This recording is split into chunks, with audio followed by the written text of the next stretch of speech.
There we go. That'd be a good name for the show. Almost Live. Hello, everyone. So how are you, Amy? We're just Jamie and I were chatting, and then we just went live because sometimes we chat and then we say, why didn't we go live with that? We should have.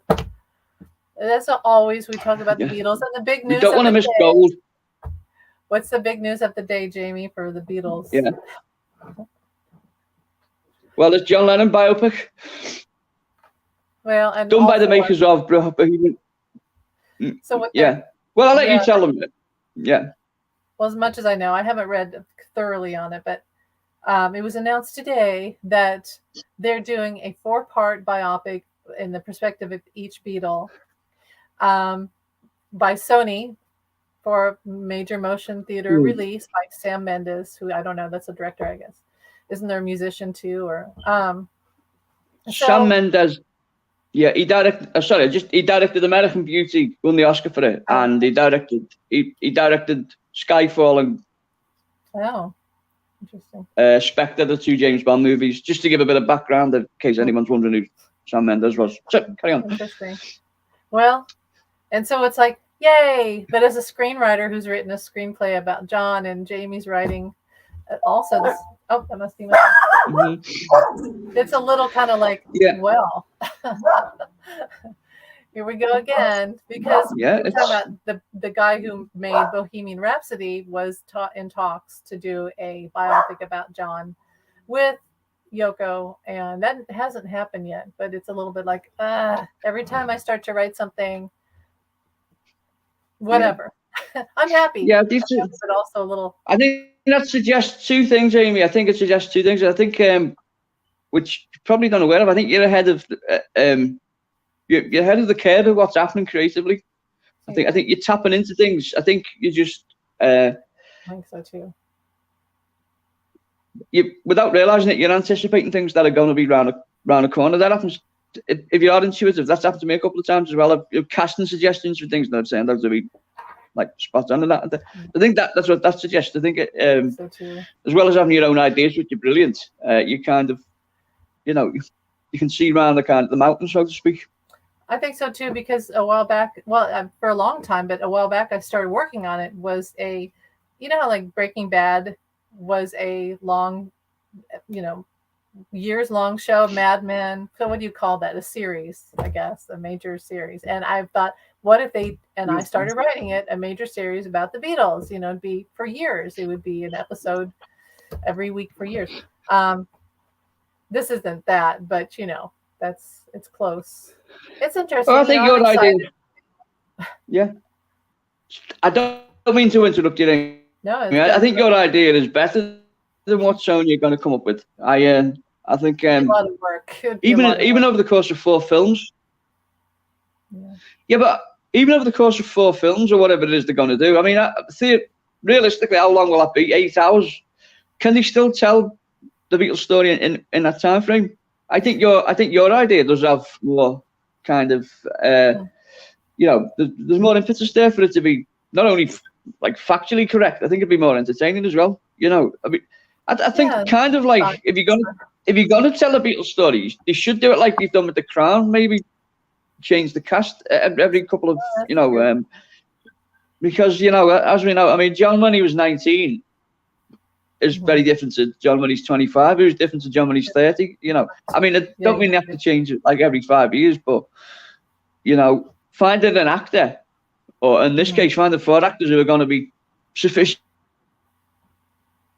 chameleon-like to be able to kind of keep reinventing themselves the way the Beatles did. It's going to be very difficult. Well, okay, so I was going to say, I already had a cast list. The guy who played Lenny. Have you seen The Marvelous Miss Maisel? Maisel? Yes. Lenny Bruce. Yeah. Luke Kirby. I was like, oh my God, Luke Kirby has to be Brian Epstein.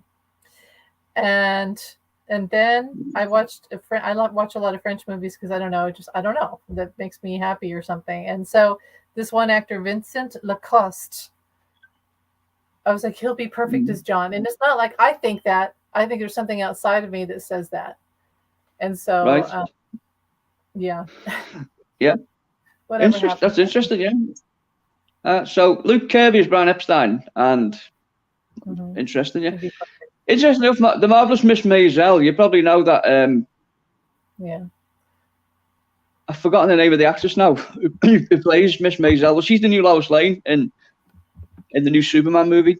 But a useless trivia for you there, Amy. Yeah, I didn't know that. Yeah, but sorry. It all brings back the connection between the Beatles and Superman again. You see, Richard Lester and Help. Yes. I know. I'm seeing patterns and things that aren't there. Well, there's that photo shoot where John's wearing the Superman shirt, and I thought that was really interesting. Right, yeah. And in Help, he's got his Superman comics. Have you seen that scene? Which Mimi sent him. Yeah, there's a scene where he's got some like really old Superman comics and he hugs them. It's the scene when they go into the house and Help. You'll see it there, like at the beginning. Weird synergy and like. Yeah.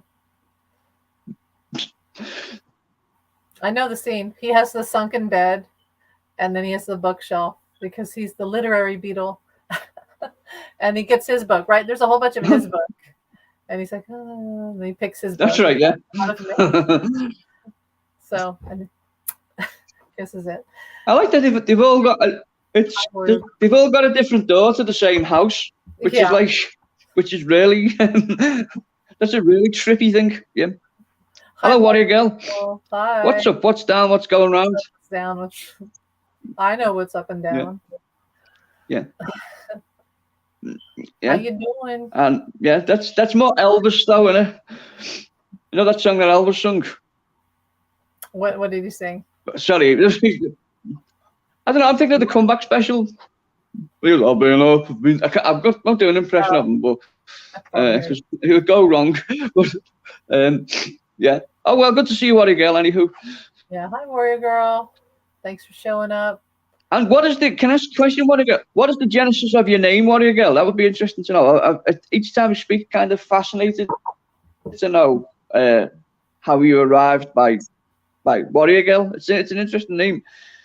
Kind of reminds me of like Boadicea or Joan of Arc, that kind of thing.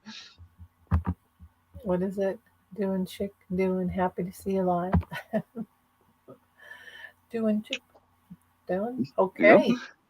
Yeah, well, happy to be seen. So what's the other thing? So you talked about the influence of like each film, and you said the guy that Sam Mendes did Skyfall and another James Bond, and I thought, what if Paul wrote Live and Let Die, what if Paul composed the music for at least his film? And then I thought, well, Paul would probably influence his film greatly, obviously. And then I thought, well, Yoko will probably influence John's. George, his wife and son probably would. I don't know. Like, who would they have outside? Would they have influence, like direct influence, or would it be hands off? Yeah, they probably get first approval and such. And it's my spiritual name. Okay, there you go. Oh, it's good to know. It fits nice. It's I don't know if you can see behind. I've got that Conan book behind me, and Red Sonja. Actually, you're more like now. Come to think of it, with the red hair. But that was their kind of. He was Conan the Barbarian, and Red Sonja was Warrior Girl, which was then later changed because feminist people. I shouldn't say feminist people. Feminists, I should say. Said you can't categorize it as a girl, so they had to change it to Warrior Princess or something. Well, that was Xena, but you know where I'm going with that one. So, useless trivia there. My apologies. That movie, what is it called? Billie Jean with Helen Hunt, Helen Slater, who played Supergirl.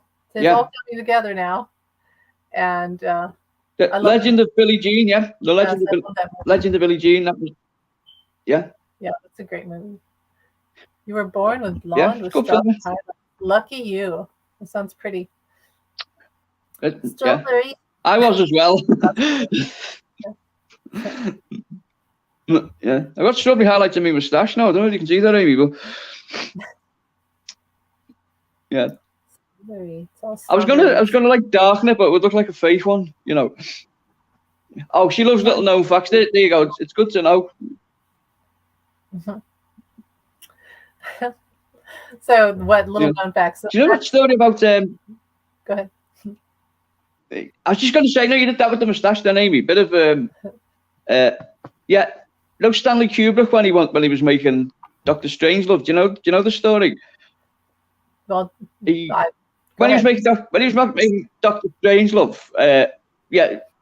Peter Sellers saw Strangelove as having a moustache, like a really big handlebar moustache, and Kubrick was arguing with him. He said, "No, I can't see it." And Sellers was like really throwing tantrums and that, and this went on. And then when he turned up on the day to film the scenes as Doctor Strangelove, he had this moustache, and Stanley Kubrick had a moustache as well.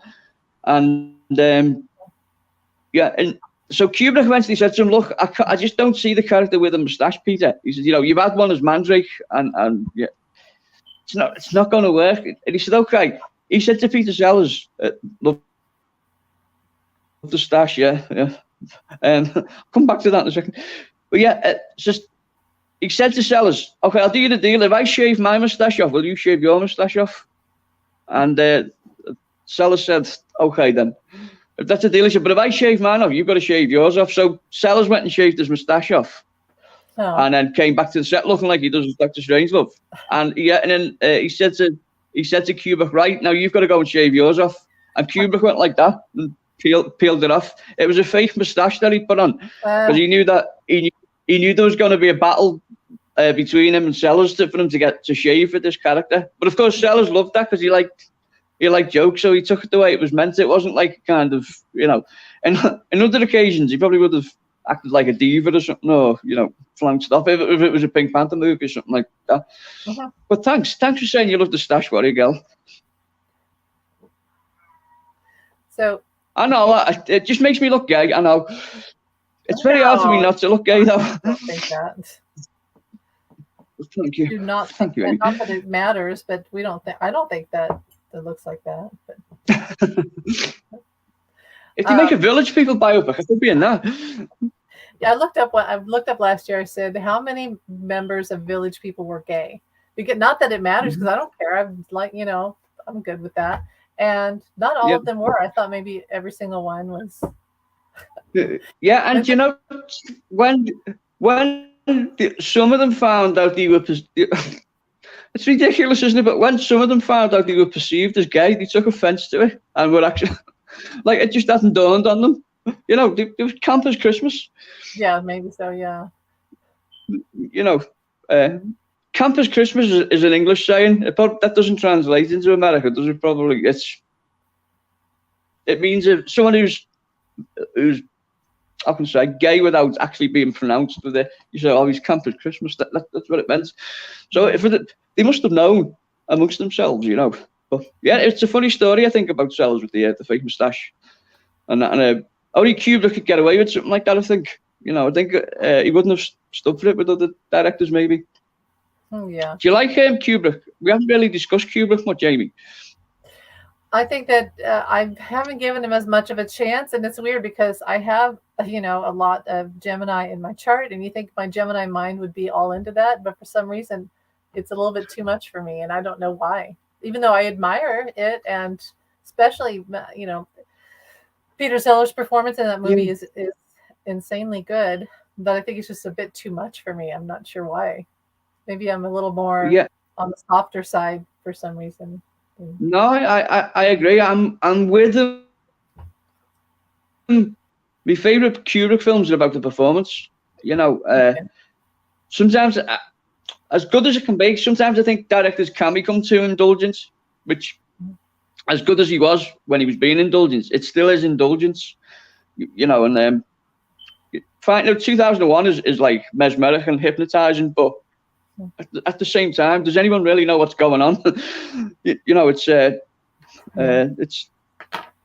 like kaleidoscope effect. But yeah, I agree. It's for me, it's the performance. Like if you see something like Doctor Strangelove where he's playing three different characters in it, and that's where the joy is for me. Well, you know, didn't Kubrick do the movie Clockwork Orange? That was right. And then I've told you this before, that there was a movie in between all of that. The same guy. Okay, he was in the Time Machine movie, Time and Again, right? Or Time After. What is it called? Time After Time. Malcolm. Oh, Malcolm McDowell. Yeah. It's a film, a Kubrick movie that he was not Clockwork Orange. It was in between. It was after that, I believe. It's a really funny film. It's a strange. I like that one. That's more. I don't know why it's more psychedelic. Are you thinking of If? Are you thinking of If? If? There's a film called If with Malcolm McDowell. I'll have to look it up. Yeah. Malcolm McDowell. I know the one you mean. There is a Kubrickian style film with Malcolm McDowell that people attribute to Stanley Kubrick, but it wasn't him. I think that might be the one you're thinking of. But of course, years later, he killed Captain Kirk as well, Malcolm McDowell. So, so we can't go to many sci-fi conventions, you know. Well, yeah, I'm not really into that, but I am. I just haven't given it a chance yet. I find that I do things at my own pace, and then when I do it, I really love it. But when people tell me, you have to do this, like, yeah, I'll do it. And then I have to do it in my own time when I'm ready. And so when I do, oh yeah, that's great. Like Breaking Bad. Everybody's like, Breaking Bad's great. And it took me a while, and then I finally watched it on my own time. And yeah, it's a great show. I love that show. I hated that show. I love that show. And then Better Call Saul. I was really into Better Call Saul, but it was on my own time, not when people told me to do it. It was when I was ready. So yeah, I was the same with The Godfather. Like, I had 3 different sets of friends who bought me the Godfather trilogy and kept saying, "Have you watched it yet?" And I was like, "No." I knew it was a great film, but I knew I had to find my own entree into it. There was no point in me just force myself to watch it. Eventually, I worked backwards. I watched the second one first. So I mean, in the chronology of the Godfather, the second one comes first anyway, because it's a prequel and a sequel. So that was the way I got in. Yeah, it's a brilliant film, but it's difficult to force yourself into watching something, even if you know it's going to be good. You have to find your own way to it sometimes, don't you? You have to find something that's going to kind of attract you to it, and that's like, have you seen Barbie, the Barbie film? Yeah, I took my daughter this summer, and it was good. I didn't need to really see it more than once. I knew somebody who saw it 7 times. So I'm like, yeah, 1 was enough for me, but I liked it. I really liked it. So. Yeah, no, I liked it. I thought it was good, and I thought this is straight. I thought it was better than before the hype. It was better than what I thought it was going to be. But does it really deserve to be nominated for Best Picture, Oscar? I don't know. Maybe it does. Maybe there is.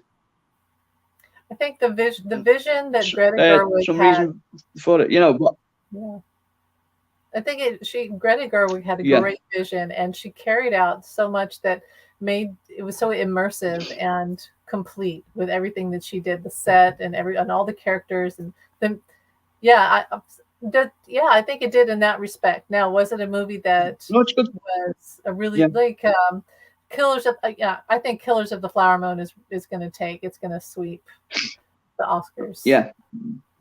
Well, that's why I asked. I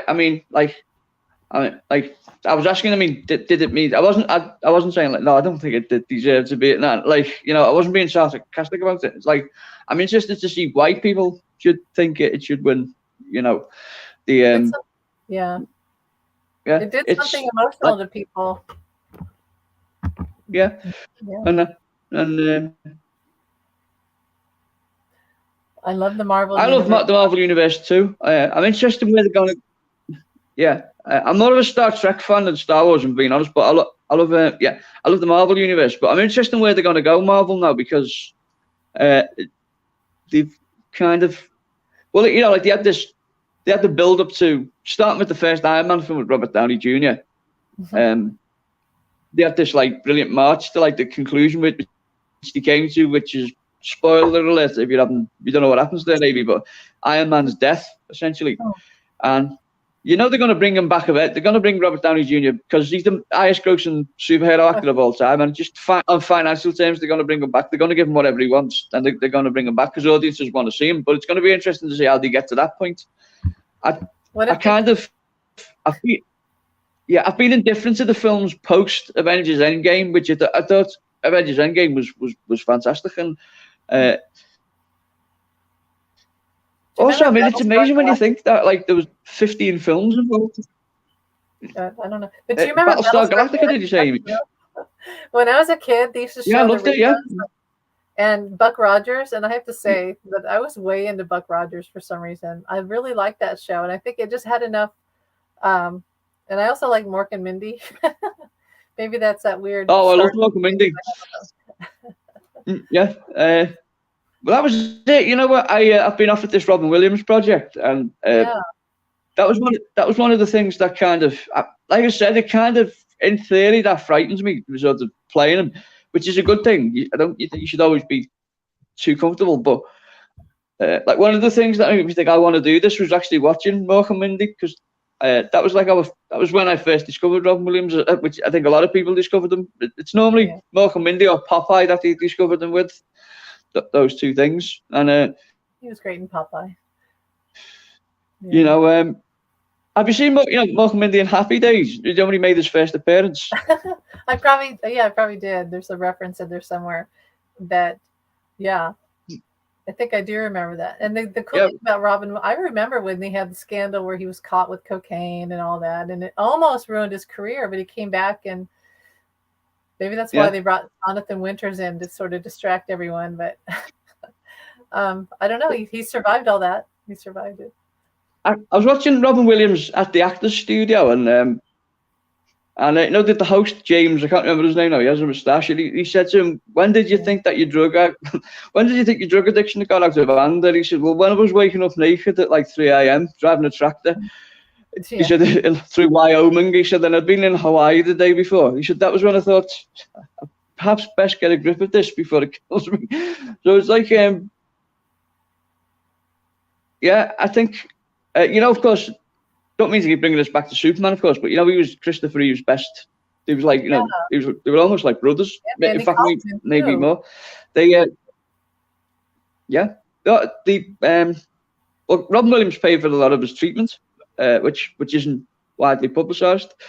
Yeah. It was, in a way, I mean, they were the only two people who were accepted that year into the acting program at Juilliard, him and Christopher Reeve, and Christopher Reeve says in his autobiography, Still Me, he says that he worked out quickly. He said the other people who try and compete with Robin Williams, if he did something funny, they'd try and top him, and they never could. They could never, or they'd try and say something funnier or do something funnier, and they never could. He said he wouldn't even try. He said he'd just go along with it like that, and he became.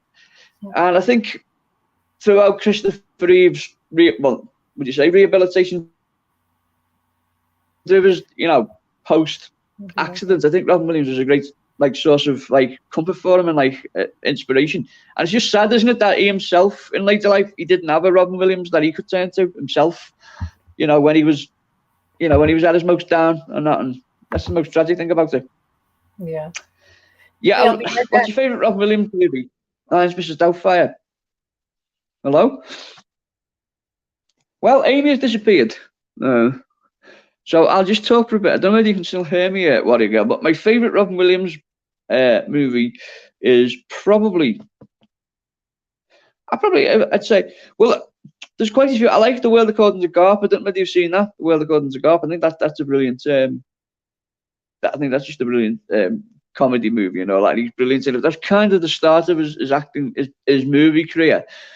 And then, of course, there's Dead Poets Society. Was the one that I really sort of made me realise that he was multifaceted and he had more to him than just he was more than just a comedy actor. He could do comedy with great integrity in a sort of very serious film and still be funny, which is amazing. Oh, she's back. Here I am. Sorry about that. So Amy is a superhero, you see. So there you go. For that.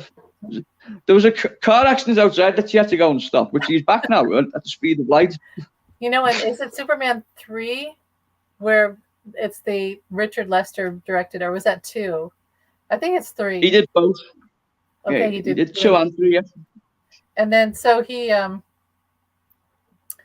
there's the scene. Okay, that first scene, the opening scene with the penguins, the little penguins, and then the balls on the street, the sidewalk, and the pinup girl dress and everything. Okay, and then the guy hits the fire hydrant, and he's in the car, and the water's rising, and Superman has to save his life, right?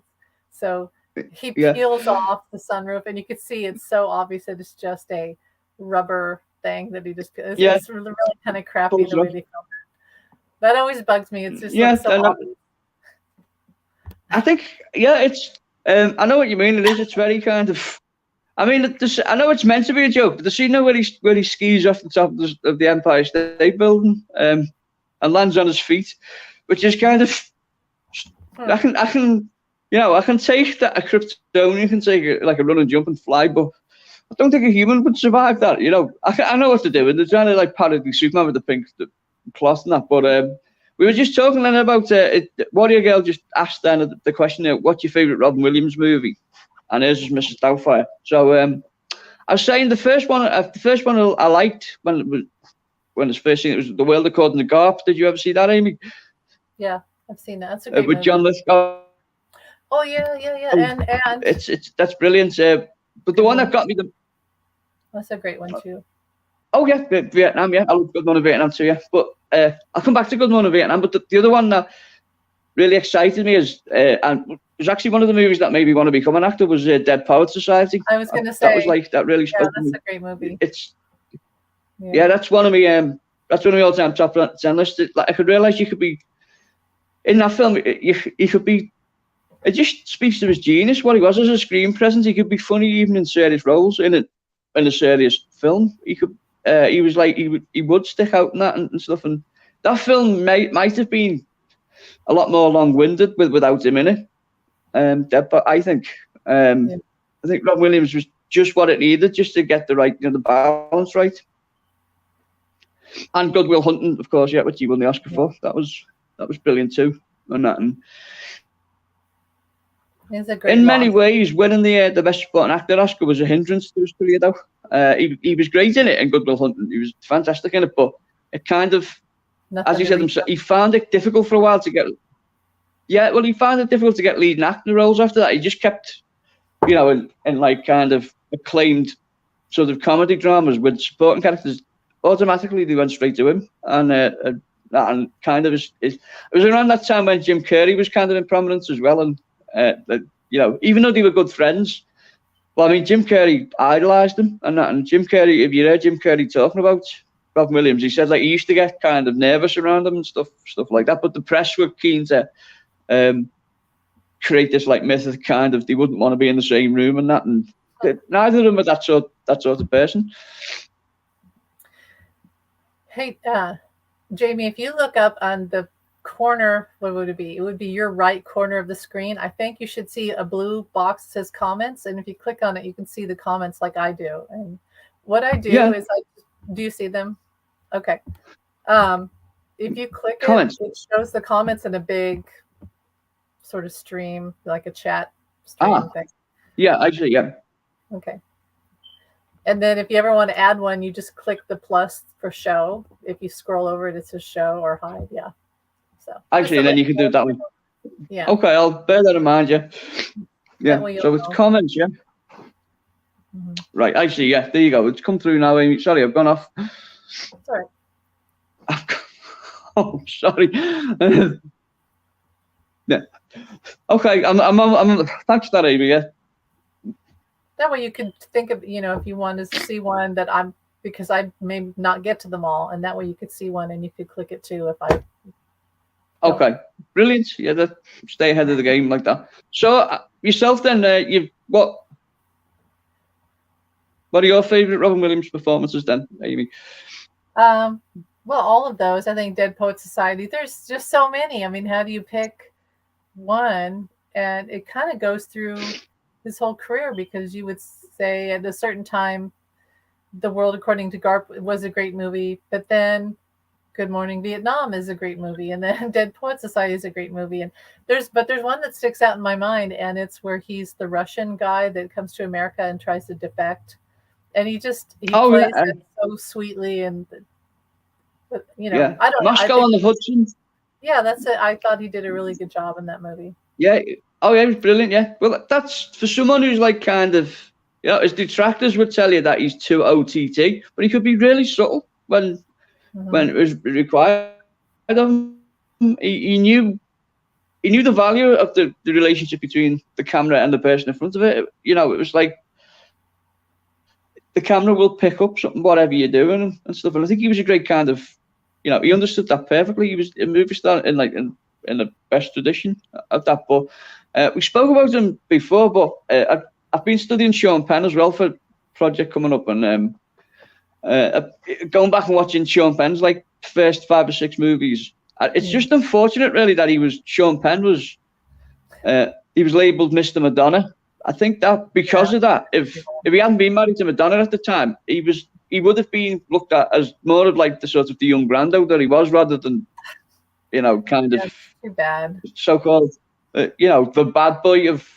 But the thing is, if someone's putting someone's putting a camera into your sort of your face every 5 minutes and stuff, eventually you would get annoyed.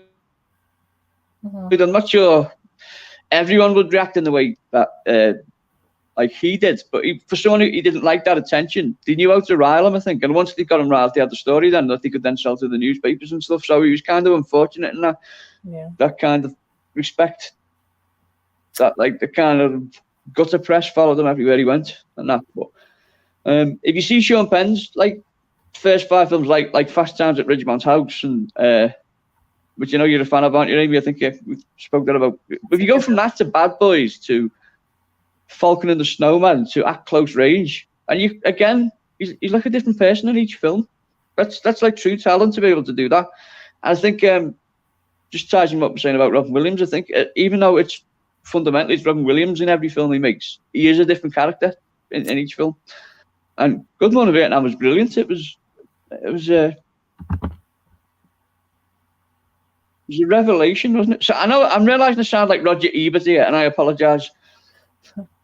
The thing about Robin Williams was I don't think he ever played a role where he was uber romantic, like the romantic lead. He was more of the instigator. And who else is like that? He made you think. He was, like you said, the Marlon Brando guy, but maybe a little bit more acerbic. And I don't know. He was he went in. He made everybody change and made people think, and then made people angry, perhaps, in all his roles. Now he did Milk. That's different, which I have not seen yet. I'm sorry, I've not watched that movie. I need to watch it. Milk. Yeah. Well, I mean, that's one of the greatest performances I've ever seen. In fact, talk about an actor disappearing completely into the character he was playing. There doesn't seem to be any trace of him left. Mm-hmm. It was, I wouldn't have any qualms putting it within like the top 5 performances I've ever seen, and it's very difficult for, it's difficult to make that. How can I say this? It's difficult for anyone to play Harvey Milk without it becoming a caricature, and for someone like Sean Penn, who isn't fundamentally like Harvey Milk, to do it as successfully as he did, and for,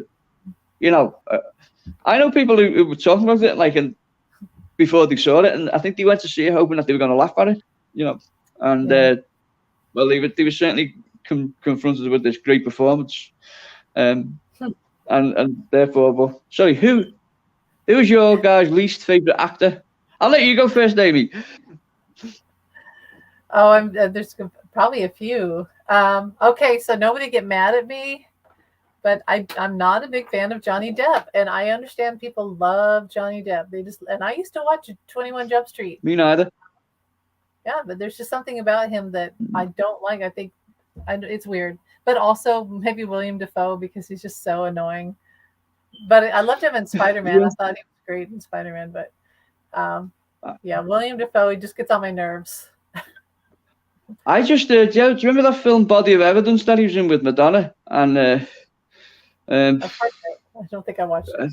Well, it was, how can I say, it was a poor man's, it was kind of like the thrift store version of Basic Instinct, and that's being very, very nice. And like they tried to make it more erotic than it was. I won't go into detail what it was, but every time I've seen that, well, I haven't seen it that many times, but when I have seen it, I've thought, oh God, I just feel really embarrassed for him that he's in the film. I mean, the scene where Madonna abuses him with melted candles. That just. Oh yeah, I remember. I didn't see it, but I heard whoever comes up with that idea, yeah. Wow. But yeah, I can see that. And with Johnny Depp, I think with Johnny Depp is that I don't know, he's become like his generation's Burt Reynolds, I think, in that he had great versatility at one point, and he did used to take risks, but now he just seems to be playing Johnny Depp and everything. It's like, which I suppose will be a brilliant thing to some people, but like yourself, it does nothing for me.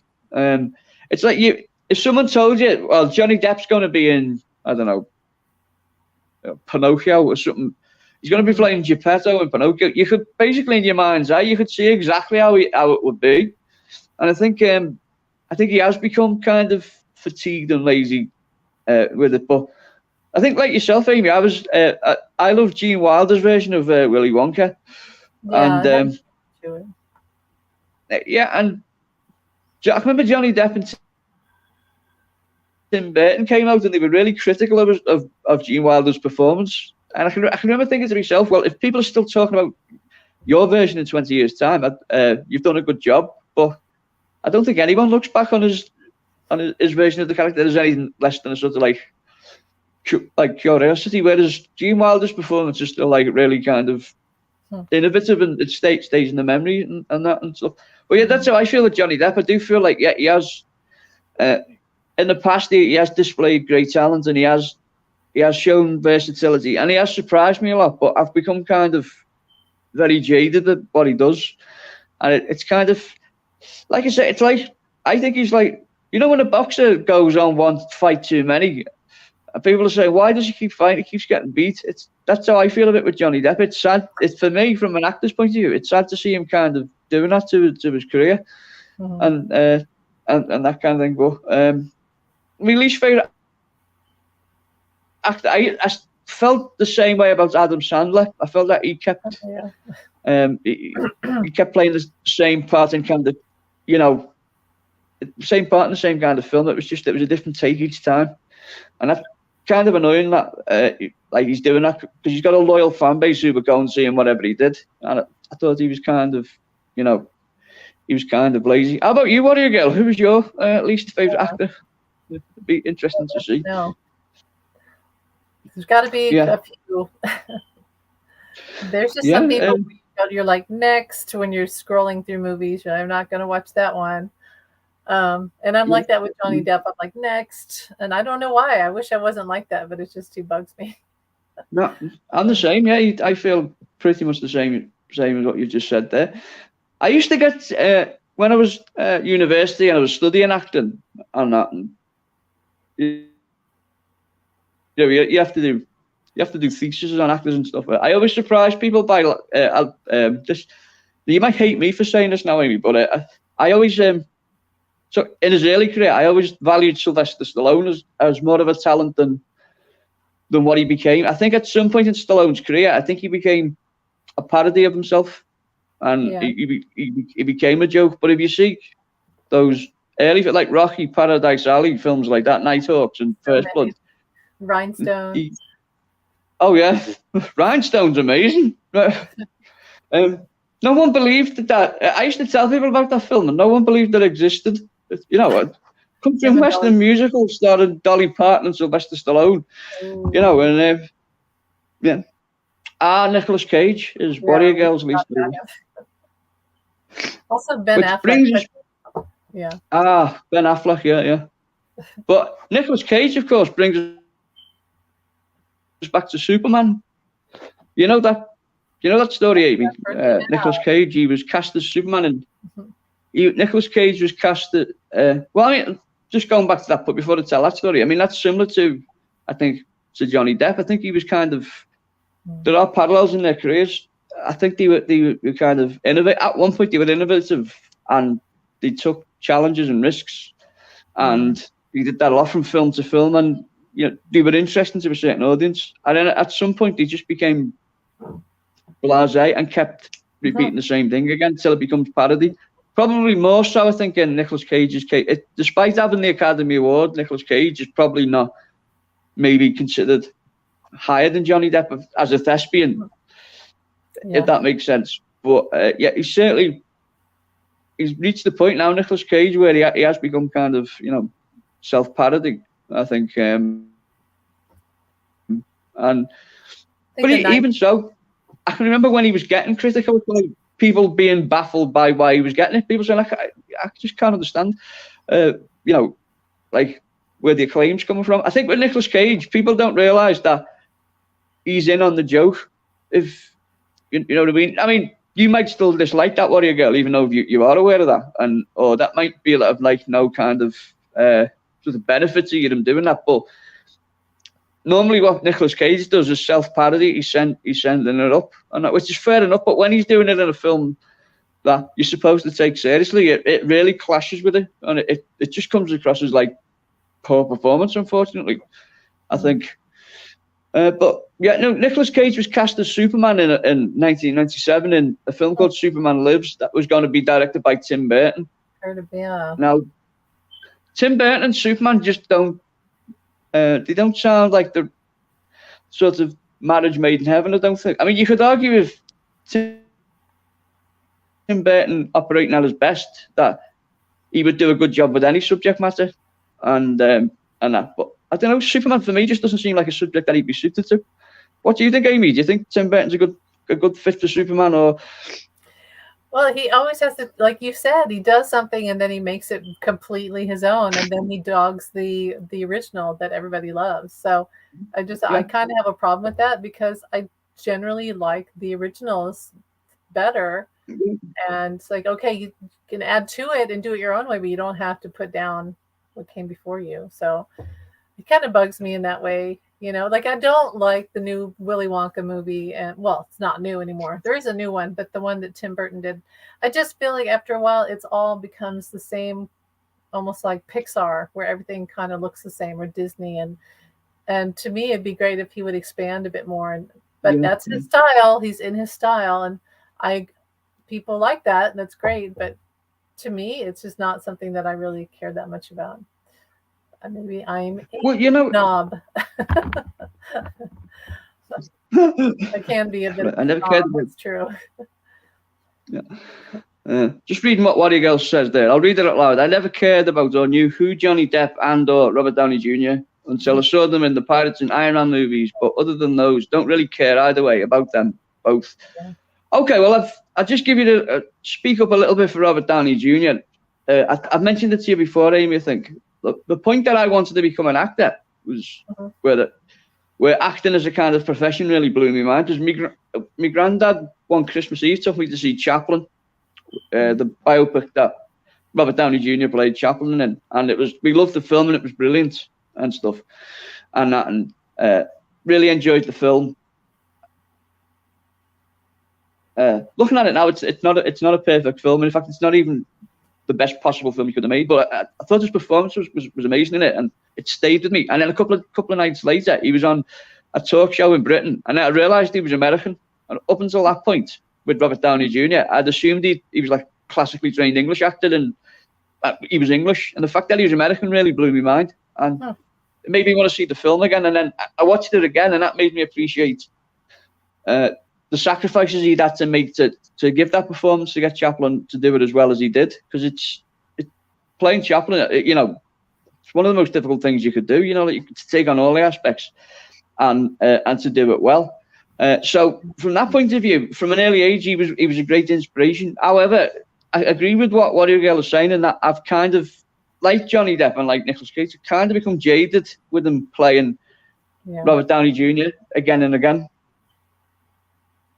It's always dissatisfying to see it when an actor gets into that rut. I haven't seen Oppenheimer yet, but the indication is that he's probably going to win the Academy Award for it. What do you think, Amy? Do you think? I think it'll. What does your instinct tell you? Do you think? I feel like it's going to be between Killers of the Flower Moon and Oppenheimer, and so it really is. It's going to be between those two. I kind of see that. I think he's going to win from Oppenheimer. Can't say it. I think he's going to win. Yeah. He's Irish, right? Isn't he Irish? Cillian Murphy, he's interestingly enough, is that it's Cillian Murphy. He's going to be interesting. Of course, he's going to go to the Oscars, but here's a little plug here. Sorry, but Liverpool are playing in the League Cup final on Sunday against Chelsea, which is a big trophy, and Cillian Murphy is a big Liverpool supporter, and his kids are big Liverpool supporters, and he's been at the BAFTAs. He was saying he doesn't know whether he's going to go to the Academy Awards because they've got these. Oh wow! They've got the tickets for the fan.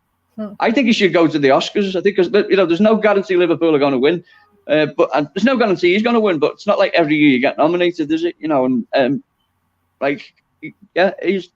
I do like Cillian Murphy. I do think he's kind of, again, he's one of those actors that Cillian Murphy. I think that age has been a good thing for him. I think when he first came on the scene, he was seen as your heartthrob type, and he did like lots of magazine covers and stuff, which was good because he was good. He was good looking and stuff. But I think again that caused people to kind of overlook the talent that was there that he's now getting and recognised for. People with Oppenheimer, maybe people going back and looking at things that they've missed and stuff. So be interesting. Here, I'll put this on here first. Yeah, he is. I do think he's going to win. I'd be surprised if he didn't, but it's obviously going to be between him and Leonardo DiCaprio. And did you see at the Chiefs game, they had the jumbo camera, and they showed different actors that were there at the Super Bowl, and they showed Leonardo DiCaprio, and he had his cap on, and he knew he was on the camera, and he didn't wave to the fans or anything. He was just like, and then they showed someone else like, yay, hi. And then they got to Jeff Goldblum, and Jeff Goldblum was like, hey, everybody.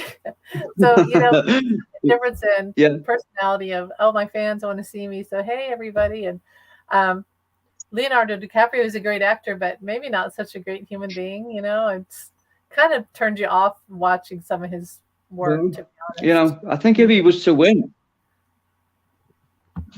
I think I don't want to bring the tone right down, but I think if Leonardo DiCaprio was to win, the media are going to go back to the Jeffrey Epstein story, and it's going to, whether that deserves to come out or not, but the people will be saying, how can this person who was, because he's admitted to being friends with Jeffrey Epstein.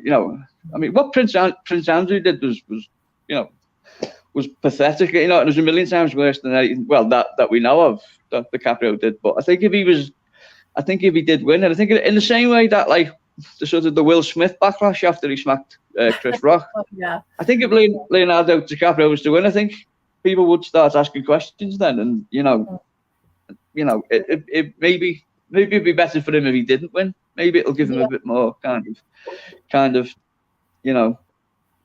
that. We'll see what happens. So I'll just read this out. Please understand now that I've worked since I was 13, mostly 2-3 job time. So I've never been up on a lot of stuff. Living the dream, check to check. You know what I mean? Of course, yeah. There you go. And to a lot of people, I think that that is your own brand of living the dream, Warrior Girl. I think perhaps. But you found your niche in it. You do seem to you're up on it much more than I am. So I think that you do know a lot. So you have kept up. Yeah. And in the words of Stan Laurel, one man's up is another man's down. That's true. But you can work that one out. But no, that's great. That you've been doing it. So it's hard though. I have respect for you. It's hard. I've worked retail a lot in my life, but not at 13. I think my earliest job was I was 14 or 15, and I worked at a fast food place. It was horrible. It was awful. Right. I was terrible at it, but I stayed for a couple of weeks and then I quit. Yeah. What was that? What fast food place was it? A famous one? Or? Well, it's called Hardee's, but also Hardee's. It wasn't McDonald's, but it's like McDonald's. And my boss was super bad. He said, "We'll put you on the front line, but first you have to work in the back." So I worked in the back for a couple of weeks, and I never even got close to the front. And one time he came to the back and it was busy, and I dropped a hamburger on the floor, and I just thought, I've got to get out of here because I was so nervous. Like, I am no good at this job. Yeah, and you start to that was the point. Yeah, the food is disgusting when you work there. You just hate it. Yeah, well, imagine. Yeah, well, I mean, as you know, I've making a funny about the United Corporations of America. There you go. Yeah, I want to watch what I say, don't I? Not being American myself. I do not want to be assassinated for pissing off. I don't know, someone from KFC or something. Do you have KFC in America? Yes, we still have it. That was a joke, Amy. Sorry, but it was. Sorry, I waited for your answer just to turn that out. But well, I mean, I've been my mum's carer on and off since I was like 14, 15. So it's work. It's on a different scale, and there's obviously I've done other things in that time, but I've always come back to it. I think like I think whether it's work or it's an experience, it's something that kind of runs parallel to your life, doesn't it? You know what I mean? You absorb what's going on and that. Oh, she's a Jane of all trades, right? Okay. Well, you've done quite a variety of things, haven't you, Amy? In similar way to Body Girl, you've worked in a library and such. And I worked fast food. I worked retail. I worked at JCPenney. I worked at Sears. I worked at Walmart. I did the fast food. I worked at the library, and then through junior high and high school, I babysat pretty much everybody's kids in the universe. And so, and I was a secretary. I was horrible. I was a secretary for a while at a college, and it was a really nice job. I liked it, but then, man, that filing system, I was horrible. And when I left, I thought they're never going to find those files because I know I put them in the wrong place. So put them in the wrong place. Yeah. I wonder, did he still have files, or is everything online? Is everything on computer now these days? They did. They had a filing system, but yeah, I bet now it would be. That was probably about 10 years ago. So now I bet it's all on computer. But that was just 10 years ago. Yeah. Crazy. Yeah. How did you find it when you worked in the library? I mean, this says a lot about the different. You loved it in the library. See, I worked there and I hated it because I couldn't talk. Ours was different. For an actor, to have to suppress everything that was difficult for me. I used to come home sort of it was really tense because of being having to be quiet all day. But there was aspects of it I loved. Mm-hmm. Everyone who doesn't live in America thinks it's awesome. We couldn't have 500,000 homeless, right? Yeah, it's horrible. That's it. A worrying figure, isn't it? Yeah. Well, I mean, we have homeless in England as well. It's but yeah, I can imagine America. I suppose the bigger the country, the bigger the problem, perhaps. Do you think it's a case of a lot of people going to America thinking it's going to be like the land of dreams? I'm not saying in every case, but a lot of people going to thinking there's going to be land of dreams, land of opportunities, and then being confronted by the reality of it that it is difficult to pick up work and stuff. Do you think that's one of the things in that? Well, look at how I know that you guys get taxed a lot in England. That's pretty well known. Here, the working class gets taxed, but the rich people don't. So the rich people, we would have such a different economy and society and we're not saying take all their money. We're just saying tax them the equivalent that you're taxing the working class or the poor. But they refuse to do it. Well, of course, they refuse to do it because people are getting benefits from the 1%. So here in America, it's just a huge problem with the money. And then they send their money out of the country. So all this money that could be used for, of course, we don't want socialism, but social programs, which a library is a social program, a post office is a social, if we in healthcare, they're sending it out of the country. They're putting it in escrow. They have it in their mansions all over. They don't actually have cash, but they have it in all the stuff. And the rest they don't care. They don't care if everybody else is sick and homeless. And it's just a really bad, capitalism is healthy, but the way we run it in America, it's not healthy. Currently, it's not. I can see how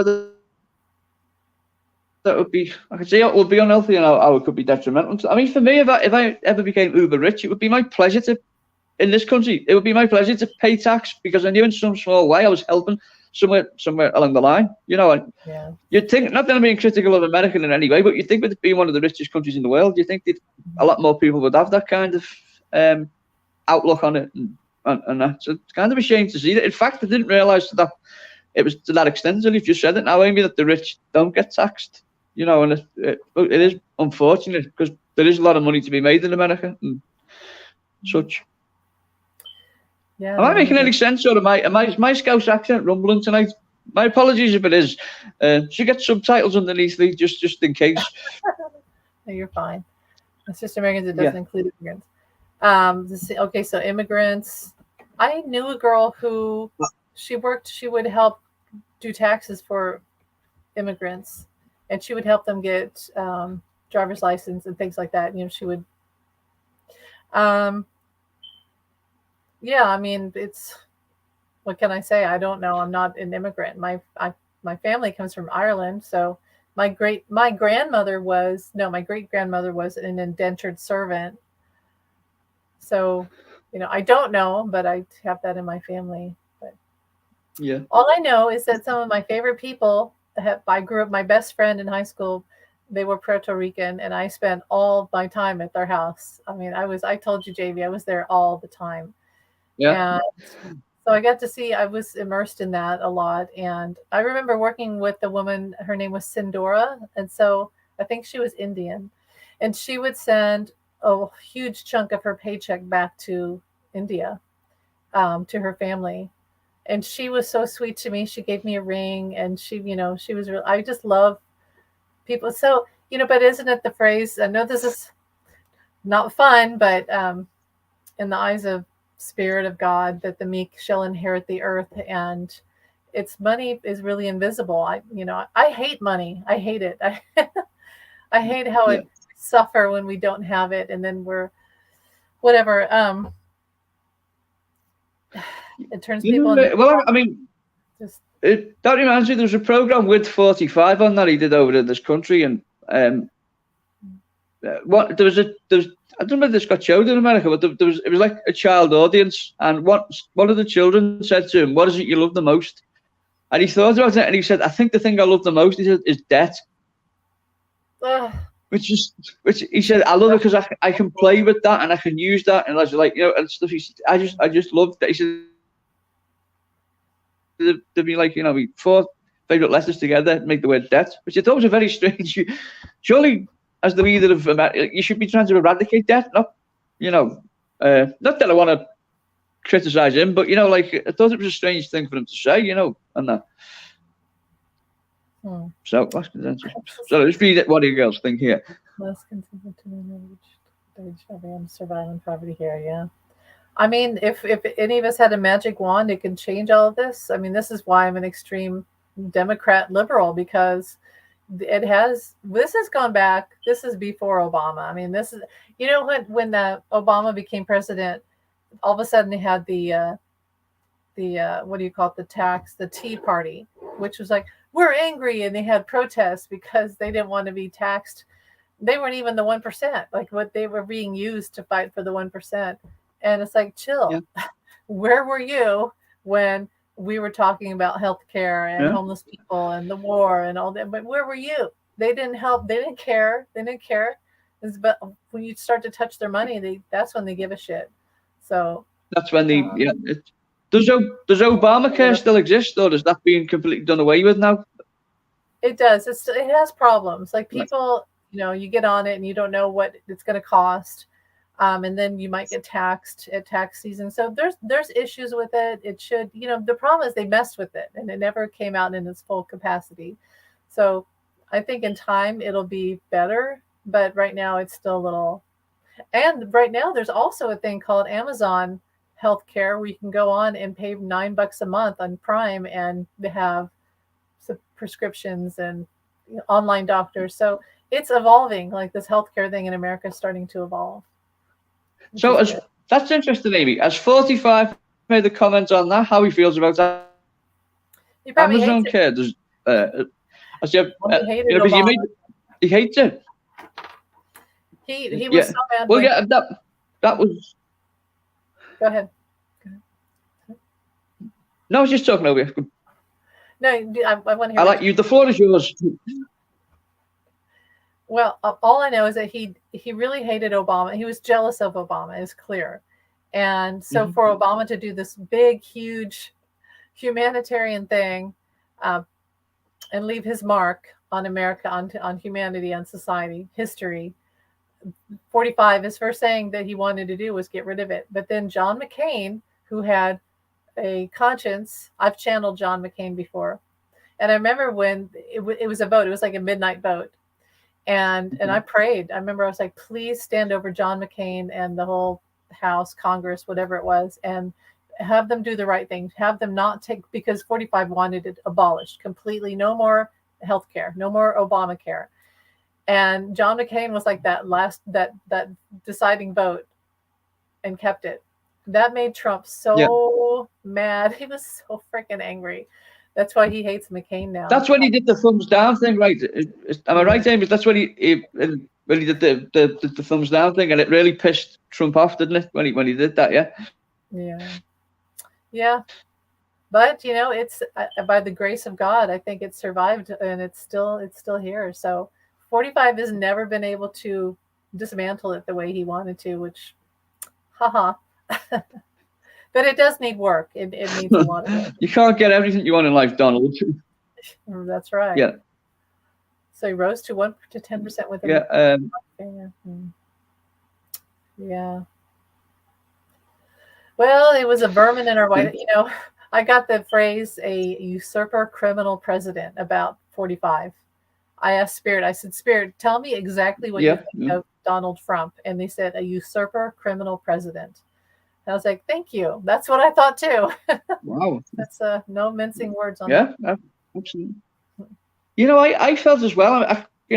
Following everything that was going on at the time. Admittedly, I was watching a lot of CNN and Don Lemon and Chris Cuomo at the time, and I know they were anti-45 and anti-Trump and stuff. But I remember, the way he was insulting John McCain in his promotional rallies and stuff, and basically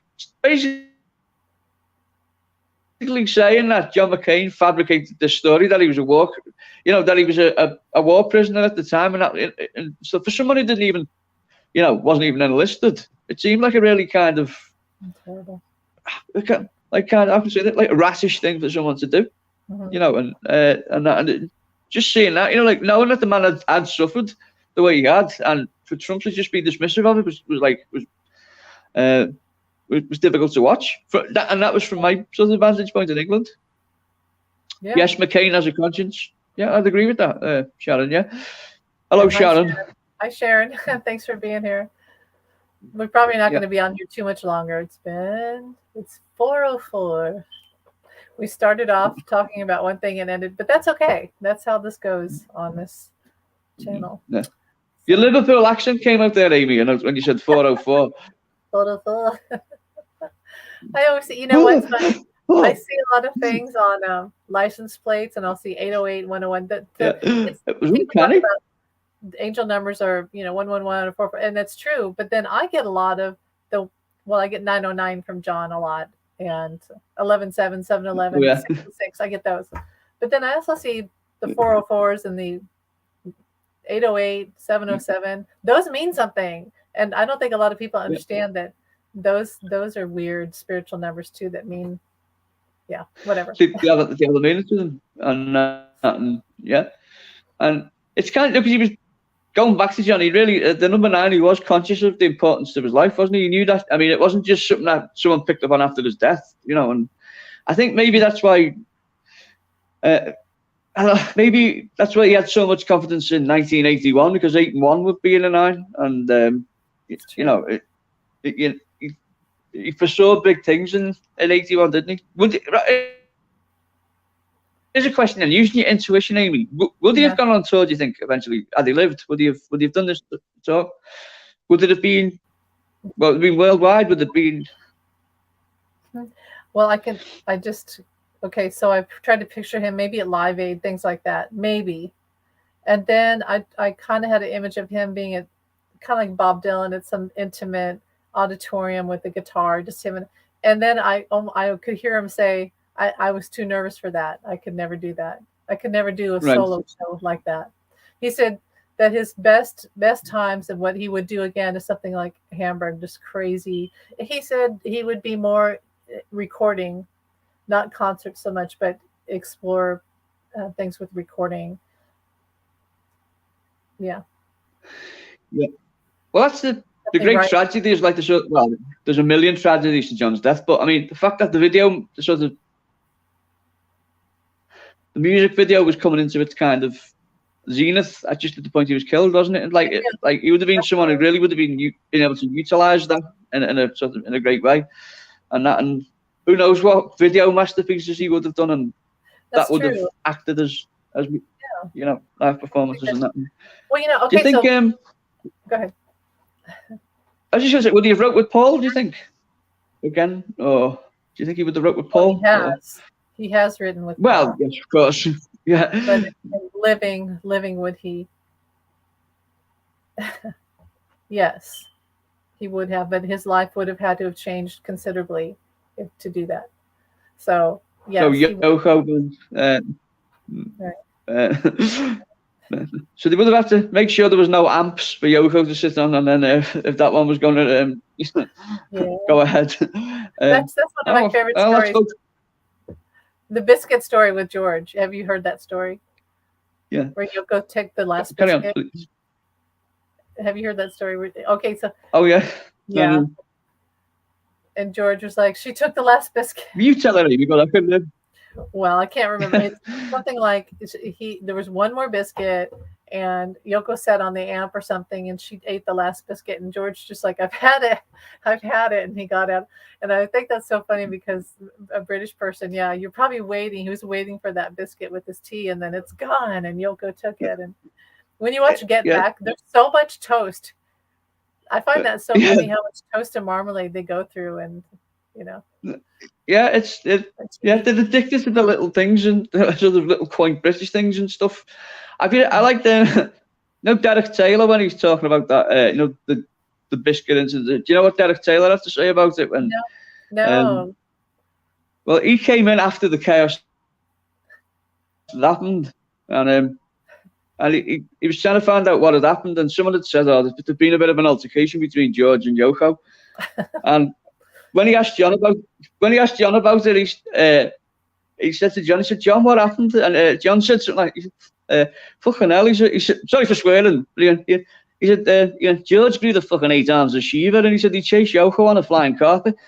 And that was his way of saying that George had gone crazy. But it's a funny image to have, this idea that, over a biscuit that he'd lost his temper to, like, to the degree that, like you say, like that was like the straw that broke the camel's back. Right. It was like, for like 18 months he hadn't said anything to Yoko, but that was just a bridge too far. I love Get Back. Get Back was amazing. It was like literally it was like a glimpse into the kind of into the afterlife in a strange way. Even though we were looking backwards, it was like kind of. Like to seek a glimpse into it, like, and that you were getting like kind of a front row seat to see, and very emotional for me. I mean, it must have been for you too, Amy. Probably more so for yourself, I'll say this, and now it's comforting to me. I watch it and I have a lot of joy just sitting there watching it, and but because it's immersive. It's so long, so much footage that you feel like you're there, and you get to watch them Get Back, but. What really touched me, what was it? Watching them write the song Get Back was amazing. I mean, that's amazing to see that, how Paul just came out of the air. And then as he and John sit there and they're putting the words together, words we all know. And, it's like a JoJo and for some California grass. And John's like, like it really is, that's, that's good. That's good. Yeah. But I think the concert utilize it, and even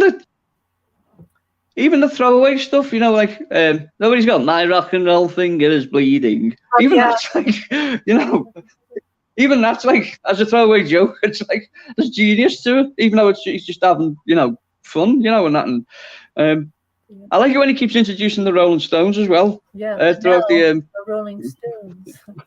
The Boney Rolls, and a million variations on that. And how did he feel? Okay, intuition-wise, how did he feel about the Rolling Stones, Amy? Was John? Do you think he? He thought they were original. They didn't try to copy. Yeah, they had some copy. In that whole era of the psychedelic thing, they kind of copied the Beatles a little bit, but everybody was. But I think John just felt like they were very authentic and funny, and Mick Jagger was, I'll just say the word, a twat, but in the good sense, and he kind of liked that, and they got along. However, there was competition, so there was a lot of that feeling of competition, that's good. So it wasn't a bad, it was like you could be friends with them, he liked them, but he really was a snob about it and felt his music was better, the Beatles were better, but it was good for competition to play against each other. Yeah, healthy fun in that sense. Yeah, and I've seen John's review of his Satanic Majesties, whatever. No, the album. But even the album cover looked like Sgt. Pepper. It was. Yeah. It makes me wonder. Was that on purpose, or was it just weird coincidence that it ended up looking so similar? It's influence. Well, look at him when in All You Need Is Love. They're there, so they're there. I think it was influence. Like, oh well, they're copying. Whatever, it's fine. It's all good. But I'll say this: when I channeled Brian Jones and saw how he died, which was over money and a really terrible guy. The way that the Rolling Stones treated Brian Jones's death afterwards, kind of dismissive, that bothered John, because John being he saw the leader of the Beatles, he thought, well, if that happened to me, is that would my band dismiss me like that? He really felt it was disloyal the way they treated Brian Jones at the end. So that upset me. Yeah, he did have, well, obviously he had a very righteous side to him, didn't he? And he had standards on how people behaved and stuff. I mean, the story about the Hollies, when the George Harrison story. Tell me, because I know there was the Hollies, the band. Yeah. They covered. Yeah, that was it. The headline was Lennon blasts Hollies, which is funny. If some people don't get that. In Britain, Hollies is a game where you blast each other's Hollies, so it's a fun. But I think from what I can gather, from what I've read, he'd been kind of little things about the Hollies had been irking John a bit, and he just let it go in the press, and he didn't open his mouth. But then they said they criticised George Harrison, or in fact, they made a threat to George Harrison, something along the lines of, he wants to watch his back, and because John seeing George as like his little brother, that was the point that kind of pushed John over the edge. Then, so he became defensive, and then he didn't hold back. He could criticise George, but he wasn't going to let anyone else criticise him. Which speaks a lot about his personality. Now, this is an interesting question about Bob Marley. I bet John met Bob Marley, but it was more than that. I think it was he really loved reggae and ska. One of the first ska songs that I think that the Beatles probably heard, and it was My Boy Lollipop, bump, bump, bump. That's ska. That's very early ska. And the Beatles really loved that sound. John really loved all of that. So did he meet him? Did John meet Bob Marley? I don't think that he did. If it was like in passing, if he did, but I don't think he really ever got to meet him. It was just different circles, lots of stuff going on. It's interesting too. Yeah, because there's footage of them introducing that song, isn't there? Because there was a program called Ready Steady Go in Britain where Millie, who sung My Boy Lollipop, and I think either John or George introduced her, and then you can see them dancing in the background. But John said that I Call Your Name was a reggae song. It was just that reggae wasn't recognised as such. Right before you said that. Right before you said that, you heard that dun, dun, dun, Yeah, dun, dun, it changes the beat, and I heard that in my head right before you said that. Yeah. Yeah, it's like the middle age, like, you know, it gets a bit kind of like steel drum type thing and that, and you know, Paul and Linda love reggae as well, didn't they? You know, and there's that Live and Let Die. There's that little, you know, the middle eight been in Live and Let Die. You know, what does it matter to you when you've got a job to do? You've got to do it well. You've got to give the other fella hell. Right. Linda wrote that bit, and it's done in a kind of. I'd just talk about that song for a minute. Just the genius of Paul McCartney when he was composing that. I like the way, the mechanics of how he arrived at that song. He worked back from the title, so Live and Let Die, and he put like a lot of thought into it. So if you listen to the words, when you were young and your heart was an open book, you used to say live and let live, but you changed your attitude to the entire world now because you're James Bond now. So now you say live and let die, which is basically him saying that Bond was nice at one point, but he can't be nice anymore. He's got to kill people before they try and kill him. You know, rambling on again, Amy. Sorry. This South Bank Art Show. Right, and we have a different topic here that's related to Bob Marley, and here's my feeling. What would Jamie? How do you feel about it? It doesn't matter what I think. I mean, I've come to that conclusion. It doesn't matter what I think. I don't judge people. What do I think of? Like what do I? Yeah. The old Mary. Are you talking about pot and that? And Mary Jane had a pain at the party. Yeah. The Pope smokes dope. Yeah. He cooking such groovy spaghetti, but it was yeah. Well, I mean, for someone whose life is going really slow as it is, I don't need it to go any slower. You know, and so marijuana would just make it unbearable for me, and that, and well, I mean, I don't know. It seems to do more good than bad for the people who take it. I mean, you know, and again, it goes back to the problem over in Britain. Part of the reason, and the theory is the reason it isn't legalized is because they won't be able, if it was legalized, they wouldn't be able to tax it because people would still just grow their own pot. So it's like. Yeah. Like, it's not beneficial for people in Britain in that sense. How do you feel about it, Amy? I feel like the problem was I was around it a lot, and it really got to me. And when you're with somebody who does it all the time, it really brings you down. Right. And so it took me a while to get over my judgment. However, I think that was more of the person than the actual product. Yeah. But I will say this, I do think it's different these days. The problem is not a lot of people, a certain amount of people are getting psychosis from it because it's not the same as it was back when it was. And so it's evolved in a bad way. And part of it is because of mass production and the government getting involved. And so I wish we could just go back, you know, in Kansas, I went in someone's backyard one time. It was like a family member and they had it growing naturally in their backyard. They're like, oh, what is that? Yeah, brilliant. You know, it's like, oh my God, you don't know. And did you find out? Oh. And I've also heard that when the feds. Yeah, the funny one. No, go ahead. Sorry. No, carry on. Sorry, I interrupted you. The feds sometimes would find crops. They probably still do this, and they spray them, and then the growers don't know, and then they sell that to people. There's a lot of issues where, you know, and I had a bad experience a couple of times, and that's why I don't really do it. But go on, tell us what happened. Well, when you feel like you're on an elevator to hell, and you have 3 hours of that or whatever, that's not fun. Yeah, it's not fun. Yeah. Also, I mean, you know, they say it cures ailments, but if you have a toothache, for instance, if you have a toothache and smoke marijuana, it makes the toothache worse because you're focusing in on the problem and that, and you know, and it never did.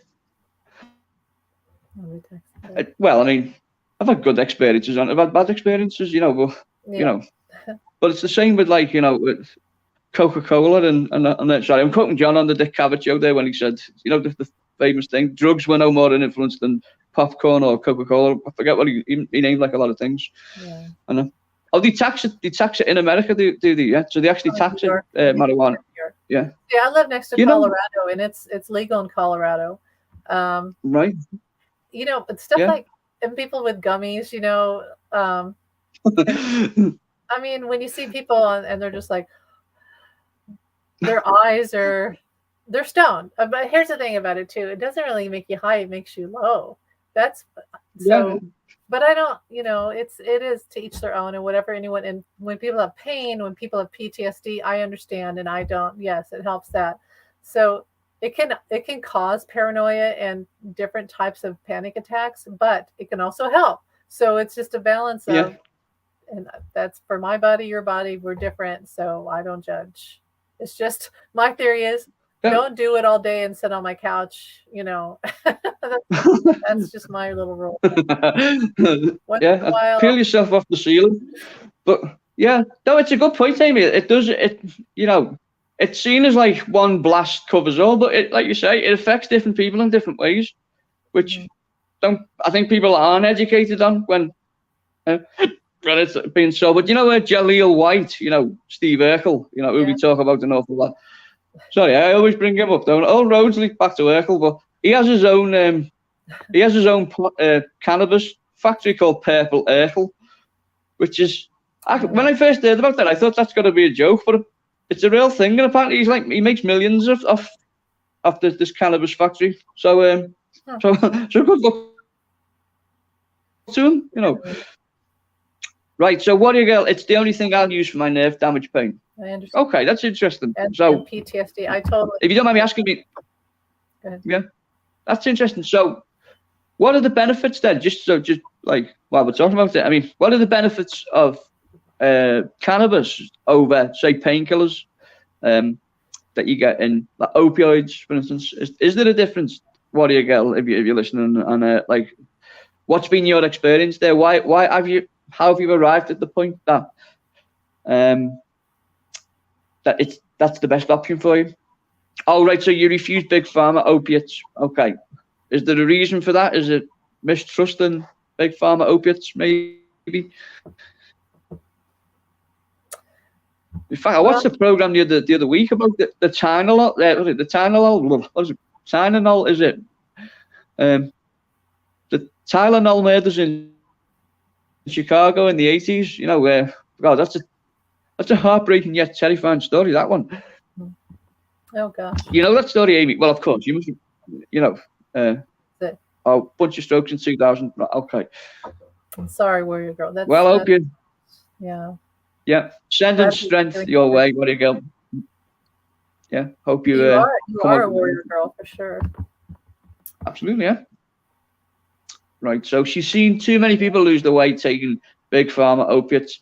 Yeah. Well, I mean, it is a problem, and it is a big problem in the US, isn't it? Opioid addiction. I think it's a problem everywhere, but I mean, I've seen a lot of dialogue pertaining to that with people saying it is a big problem in America, and that. And you got any experiences with that, Amy, or is it just anecdotal? Or yeah, I can't do things like opiates. Even after I gave birth to my son, they gave me Tylenol 3, which is like an opiate, and I took a little bit, and I did not feel good. And in fact, when I was in labor, they gave me morphine, which I did not ask for, and it delayed my labor. I barfed the whole time. I was barfing the whole time, like all day, and I just don't do well with it. So that's probably why I'm not an addict, because I can't handle stuff like that. So big pharma, I know some people, it gets in there and it fills in that lack that's in between their synapses, and it makes them happy and feel good and drowns out all the crappy world that we live in. But for me, I'm just not, my body's never allowed me to go there. But luckily I have, like, maybe it's because I'm creative, I'm a writer, I can go places in my mind that drugs maybe do for other people. So I'm lucky in that sense. But yeah, physically. You found like your niche to combating that thing, and yeah, no, that's interesting. Tramadol. I don't know whether you have tramadol in the US. I don't know whether that's a common thing in America, but in Britain, I don't know whether the situation's the same in in the US to the UK, but there's actually a depressant in tramadol, which means that if you take too many of them, you'll start becoming depressed. And that was designed to stop people taking a great number in one go. But of course, people take them when they're depressed. So that means, of course, that the suicide levels then rise because of that one kind of anomaly. It's very tricky once you go down that road to kind of, it's going to be difficult somewhere down the way, isn't it? You know, and that. Oh, Warrior Girl says here, right? So just reading your post, Warrior Girl. Yeah, please starting up too. Well, I know Courtney Love, because she was hooked on opiates. She really fought the pharma who started it. I don't know if she ever won that lawsuit, but I know that. And then we have fentanyl. Right. I know someone's son who died from fentanyl. He took one pill and he died. So that's, it's scary. Good Lord. Those kids, high schoolers might not even know what they're taking when they. Yeah. And I remember, trying to think who it was now. Can't remember who it was. It was a celebrity who said that whenever he hears of someone getting injured and they're going on painkillers, he always says to them, do you think you could manage through the pain? Because it's better for you in the long run if you can overcome it that way. Whereas, just one hit of whatever the opioid is can lead to devastating effects further down the line. Mm-hmm. Well, so I don't know. Like I said, teach their own. I would probably once in a while, but not like. And my thing would be I'd probably listen to records or watch a movie or something or be out in nature. But I'm not someone that has to feel good all the time. And in fact, like I said, instead of being high, I often feel low. Now I get a lot of headaches. And like you said, Jamie, I think it would make my headache 10 times worse because I would concentrate on that. Yeah. So it's just everybody's different. So that's why I can't judge. But yeah. There's the advertising slogan right there, Amy. That should be like fundamental of it. Everybody's different. Do not expect the reactions of others because it might not come about that way. See, you're a sloganist now, Amy. So read the last edition Bible is a source for all ailments. Well, the indigenous people who, we would say Native American, but now we say indigenous because that's, they're indigenous to this land. They would smoke the peace pipe, and I'm pretty sure that they had probably shrooms and things like that, and they would have their vision where they would do the vision quest. As Jim Morrison, I love that movie. Have you ever seen The Doors? Yeah, I love that movie. Oh yeah. I know it got panned a lot, but I really thought that he did a great job. Val Kilmer was great. Oh yeah. Awesome. I love Jim Morrison. I really love him. Like there was a time when I was going to buy some of his poetry and I didn't, and I felt really bad afterwards because I've had Jim Morrison come to me a few times and really wanted me to understand his poetry. He's a really beautiful. Wow. Like I thought, was he a Leo? But no, he's a Sag with like a Leo North Node, and he's pure fire. That guy. He's just, and he had all that Native American shaman in him that he was just trapped with it. He didn't know what to do with it. But anyway, whatever. However, I got on that topic, but peace pipes and all that. Yeah, stuff. No, it's a great film. The Doors, and he was fantastic in it. Val Kilmer, was he? Yeah. My two sons went to Syracuse University, so went to. Yeah. Oh, well, there you go. So if the evidence actually exists, Warrior Girl, and people are kind of overlooking it, it seems from what you've just put, that's what I read from that people are overlooking it. Well, yeah, because presumably there's too much money to be made from ignoring it. If they weren't going to ignore it, it would mean substantial loss financially, I suppose, wouldn't it? And, ethically, it's the right thing to do to pay attention to the researchers and stuff like that. But like we said, Amy, when money's involved, it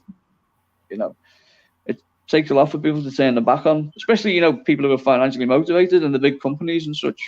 But do you remember the Tylenol murders, Amy? Do you remember that when it happened, or was you a bit too young when that? I was really little. I remembered. I was scared. I remember it was all over the news, and ever since then we have those little security things. You have the seal on everything. I mean, because in the old days you could open up a bottle of Tylenol, I guess, and there wasn't a seal and there wasn't a child safety lock. You could open a bottle of milk and there was no seal. Nothing had seals on it. You just bought it and opened it and it was fine because we went on the trust system. Yeah. But then that happened and it, I mean, it says a lot about Johnson & Johnson that, it cost them something like, what was it, 10 billion to recall all like the product and to get safety caps, safety bottles sent out there so it couldn't happen again. It's one of the cases where a big company like that has kind of put the brakes on something, and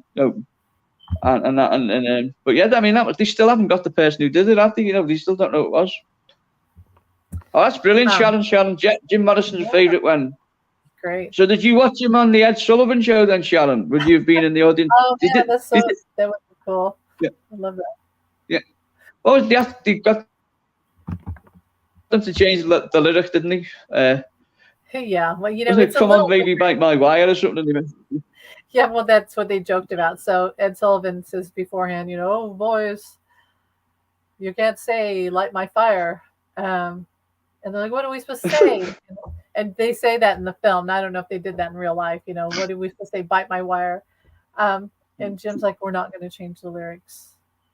And so then they go out there, and in the movie, it's more like, he's in the camera. But in reality, he didn't show it up. He just sang the lyric, and it worked out. But he didn't get in the camera and all. But I love what he does in the movie with that scene. But afterwards, they're like, we're never going to play her again. They're like, we just did. We were here. Yeah, it was enough for them to do it, wasn't it? Yeah. Yeah. Well, Ed Sullivan, I liked it, the Mamas and the Papas one, wasn't he? A line in one of the songs that he, sorry, how can I say this without being explicit? Yeah. Working for a penny, trying to get an even. That's it, yeah. What was it? Creek Alley, is it? Is that Creek? Yeah, I think it's Creek Alley. McGuinn and McGuire couldn't get one. Superb. Yeah. They mentioned Peter Tork, Sebastian. That's it. John Sebastian. Yeah. That's great. And she's a banana. Well, one of the lines was perceived, wasn't it, to be about fellatio? Yeah, well, that was it, and it wasn't. It was.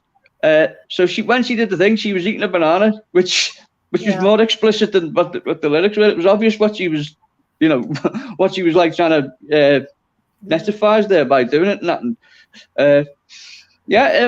Of course, the rumour that Mama Cass died after eating a heroin-injected pork pie. Is that wrong, Amy? I'm asking you I think you would know the truth of that. It was more like a heart thing. She had a heart attack. So it was like she might have been eating a ham sandwich at the time, but it was more like a heart attack. And she was overweight, and she had probably done a lot of drugs. And so at the time, maybe she wasn't, but it just all caught up with her. So it's unfortunate. Yeah. Well, we've spoken before about how John Lennon got upset with. It was the leader in Mama. I can't remember his name. The lead member of Mama's. Yeah, he said a joke about her being fat, and John got really upset by it because he considered Mama Cass beautiful, which of course she was, despite being on the large side, and I think she was made them really happy that John was speaking up for her. Mm-hmm. Good. Right, so what do you go? I visited this burial site in Paris, France when I went there in '88. Right, of course, yeah. Love that. That must be fantastic, yeah. Yes.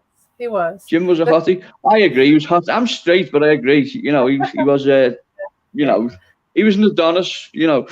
And he was a member of the 27 Club. He was 27 when he died, wasn't he? I think. Is that right? He's in the 27 Club with Hendrix and Amy Winehouse and people like that, and Heath Ledger and Janis Joplin. Speaking of Janis, I went through my whole Janis Joplin phase, and I still love Janis Joplin, and I want to write a book about her, kind of like I wrote about John. Do it. Yeah. Her performance when she did Ed Sullivan, the way she just that's something I'd like as a reader to read. I think you did a good job. Yeah. Yeah. It would be an honor to do that. But yeah, I love Janis, and she was the 20. Now the 27 is that 2 + 7 is a 9, so it's a completion. And Kurt Cobain. He was in that. Yeah. Yeah. And it's. Now, John could have been in that. John would have been in that club. However, the Maharishi changed everything. And no matter how mad he got at him at the time, the Maharishi took the Beatles and helped them find a way to reach Nirvana without the drugs. Now, they still did drugs. Yeah. He gave them another way. Did that bring him closer to Yoko? Because he was at that point he'd started communicating with Yoko. So did that kind of behaviour bring them closer together? Perhaps. I presume she was in his thoughts that entire. He thought about her a lot at that. When he was there, he wanted to be with her. So that was the period where he wanted to be with Yoko, definitely. But here's a question. Right. So in my book, I remember one of the lines that sticks out to me that I wrote, and I feel like I channeled it, was when he said, it was after Brian died and after they dissolved their connection with the Maharishi, and John starts to use heroin. And he said, there was a hole in my heart. Now there's holes in my arms. But then when you read about John, he says, well, I never used needles and I was too chicken. But I think that he did. I don't think he did it a lot. I also think that's because he didn't use needles consistently. That's why he was able to get off. Right. He sniffed it, I guess. But the thing about it was, I think he did, though. I think when he was with Bob Dylan, they shot up. And here's the thing. Everybody says, oh, Yoko got him on heroin. Well, he'd done it before he met Yoko. So she clearly didn't get him on it. She did it with him. I actually think it was Brian Epstein. Why did I just feel really heavy when I said that? Yeah. Man, I just got really heavy when I said that. Is that a good thing or a bad thing? Right. I think it's a confirmation, probably. I just got really emotional. Oh my God. There you go. Are you okay? Yeah, I'm okay. They just hit me really hard. Your dog's come to you as well, Amy. That is I think Brian did it. It was probably part and parcel to why he died. And then after he died, John got into it more because he was so depressed. And you know that know that film clip where they left the ashram or whatever because Brian had died, and John saying things that the Maharishi told him, like, it'll be fine, and it's just another extension of life, and he's not really gone, and don't cry and don't grieve. But you see in John's eyes, he's just devastated. Oh yeah, he's absolutely in shock, isn't he? He's I don't know what to say. He's just a beautiful. He's just a beautiful guy. And you can tell it's really it's very similar. In fact, the way they doorstepped John Lennon there after Brian's death was kind of eerily similar to the way they did it to Paul after John had been murdered. There's kind of, and the level of shock is similar in the two of them. By the way, in Liverpool, I mean that went down really badly. It's that the idea Paul was criticised for his comments. Well, in Liverpool, that particular reporter wasn't liked for things that he'd said in the past, and it was kind of people were angry. The common around the country, people were saying, "Oh, we could have showed more emotion than that." But I think people in Liverpool knew what had happened. People were saying, "Why, give the man his space. He's just lost his brother, more or less, and he doesn't know what to say." And of course, I think it was admirable that Paul didn't say anything. He wasn't going to do it for the sake of a media soundbite. What he had to say, too much to say, was going to be in person, personal, and that. But it's interesting that you felt that level of emotion there, Amy. Yeah, I do.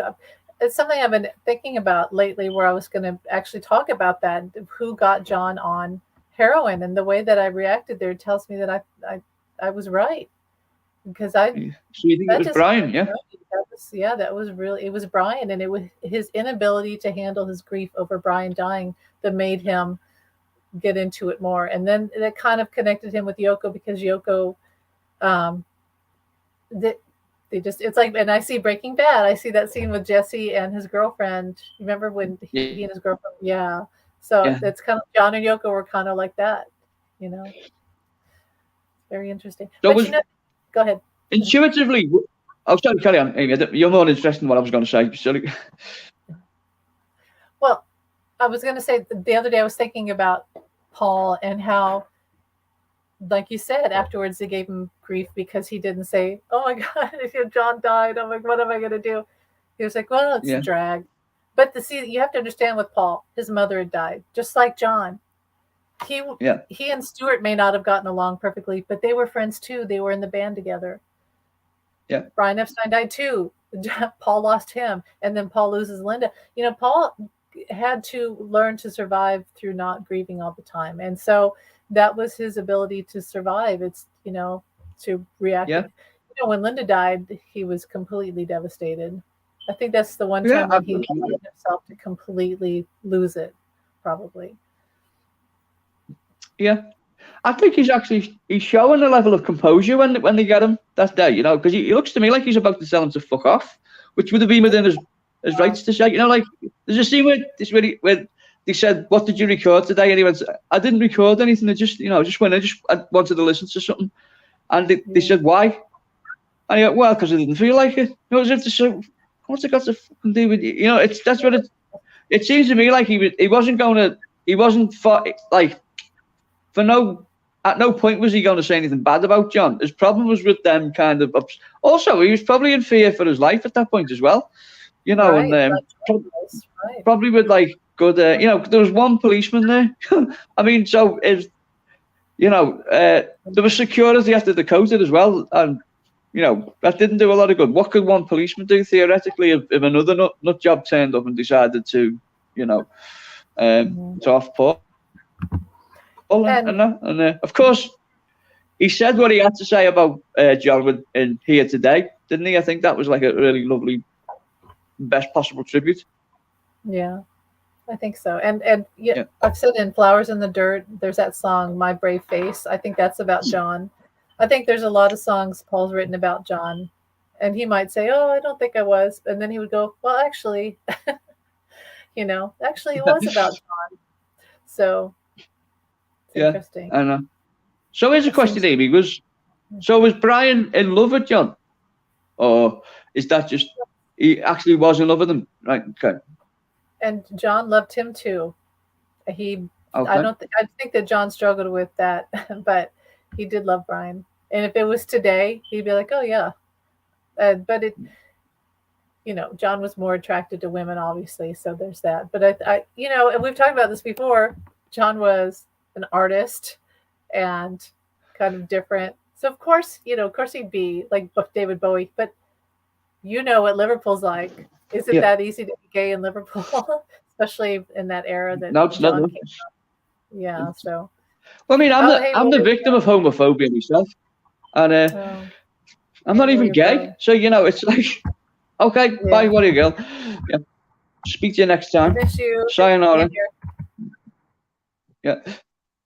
No, just saying, Amy. I've been the victim of homophobia myself, and I'm not actually homosexual. So it's like, if it was gay, and that's in this day and age, there would be, even though we've made great steps with it and stuff, there are still people who feel persecuted, I'm sure. Also, I mean, when Brian Epstein died, homosexuality was still illegal in Britain. I think it was something like 4 months after his death that it was finally legalized. But even then, the stigma, in some cases, that's still there now, was still there in a prevalent way then, and at the time. So you can understand why John would kind of be defensive in one sense. And also, I mean, that sort of thing, did destroy careers. I thought that when you got upset earlier, she came straight to you, Amy, which is amazing. It's like she had an insight to how you were feeling. Yeah, she's a sweetheart. She's beautiful. Well, thank you. And you too, Warrior Girl. Bye, Warrior Girl. Thanks for being here. And Sharon, you too. We're probably going to shut this down soon and start making some dinner here. So what, did you eat dinner yet, Jamie, or is it going to be a late one? I had fish and chips earlier. Cool. It's I don't know what appetizing fish and chips sounds to it's kind of like you wean. Well, there you go. It's you weaned on it in Britain, and it's kind of like one of the first meals you're introduced to. So it's like it never kind of. I've never known anyone yet to say that they don't like fish and chips. You know, like someone. I mean, like kind of my social kind of circles and all that. Maybe some people don't like chips or people don't like fish, but together they like the combination. You know. I like it. Yeah. Yeah, there you go. Yeah, good chat with you too, Sean. We must do this again. Yeah. Yes, thank you for being here, and we will be back. Jamie and I have talked about doing a Beatles podcast, but we might have to do something like this. I've got cat hair all over my nose, but something like here. But we have to try to stay on topic. But yeah, we're going to do that, but also just talk about whatever.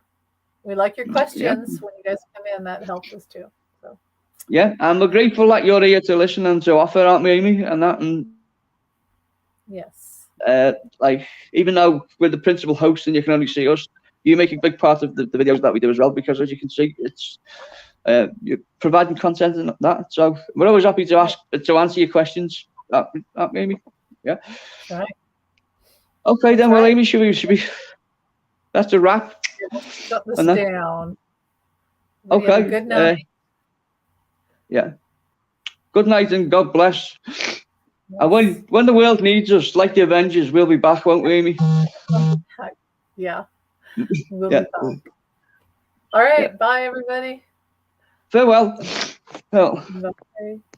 Well, that was good, Amy, wasn't it? Yeah, that was good. Let's see. It's still.